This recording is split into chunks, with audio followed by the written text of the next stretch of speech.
Ethan, welcome to our Friday, October 5th video. First things first, you talked about Jackson in your last video, and he better be in the next video, because I haven't seen him in like 2 weeks, and I need to see my dog. With that out of the way, you might be noticing my shirt says, "Come Along Pawn." Anyone familiar with the Doctor Who fandom probably brings a tear to your eye.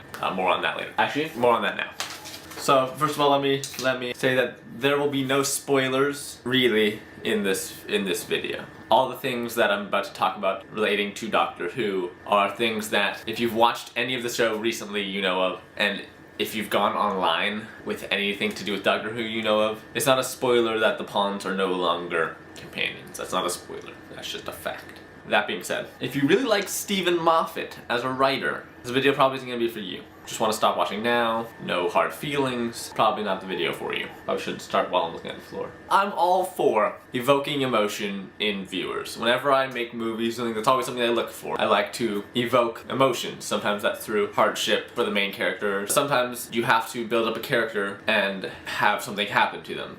It's a tried and tested method of evoking emotion in an audience. But there's also a contract, I feel like, between writer of TV show and viewer, and that contract is that I will want to watch your show because I enjoy the show. Whereas I feel like me and a good portion of Doctor Who fandom and a good portion of Sherlock fandom feels like, at least recently, definitely not in the long run, but recently, that we watch the show because we are emotionally invested in the characters, and yet we are dreading to see what happens next to that character. And I feel like Stephen Moffat might be breaking that contract, because I love the pawns, primarily Rory, but also Amy, and they were up there with my favorite Doctor Who companions. And by the end, by these last 5-ish episodes, I would go into every episode dreading what could possibly happen to the pawns, or even to the Doctor. What hardship the Doctor could go through. So I feel like Stephen Moffat might be breaking some sort of ethical code between writer and viewer that creates the response of, I want to watch this show because I enjoy the show, instead of, I want to watch this show because I'm in love with the characters, but I don't want to watch it because I'm terrified of what they might be put through. That's been on my mind since last Saturday. I didn't have a video until now. I've been bottling up all these emotions. Didn't wear my shirt all week so I could wear it in this video. Looking back, I probably could have done laundry. But still,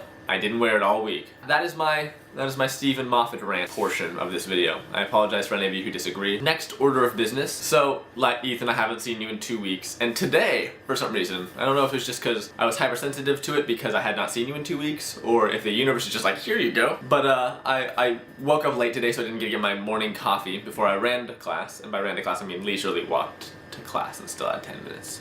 But yeah, so I ran to class, and I was in Anthropology 102, and at the end of the lesson she said, have a swell weekend. And I was like, swell? Ethan says swell? And I thought it was funny. So I get up and I walk out of Artisan Hall, and I'm walking down the path through Red Square to my history class, and there's a guy in the middle of Red Square playing the ukulele. And I'm like, huh.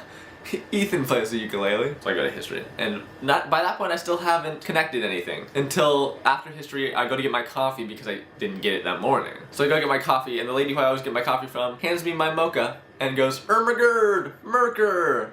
And I'm like, whoa, okay. That's something Ethan does. And I was like, there's been a lot of Ethan related things today. Thought I'd let you know. So yeah, about Jackson and his lasers. Yeah, I gotta see him in my next video, because I haven't seen that dog in 2 weeks, and that's too long. Also, right as a punctuation mark for this video, fix your tags. It's killing me. You got one tag and there's no commas, so no one's gonna search that. No one's gonna search brothering, distance, college, friends, whatever it is you write into your tags, and you gotta have commas in between them. So fix that so that more people can find the video. Have a great week. I will see you on Monday.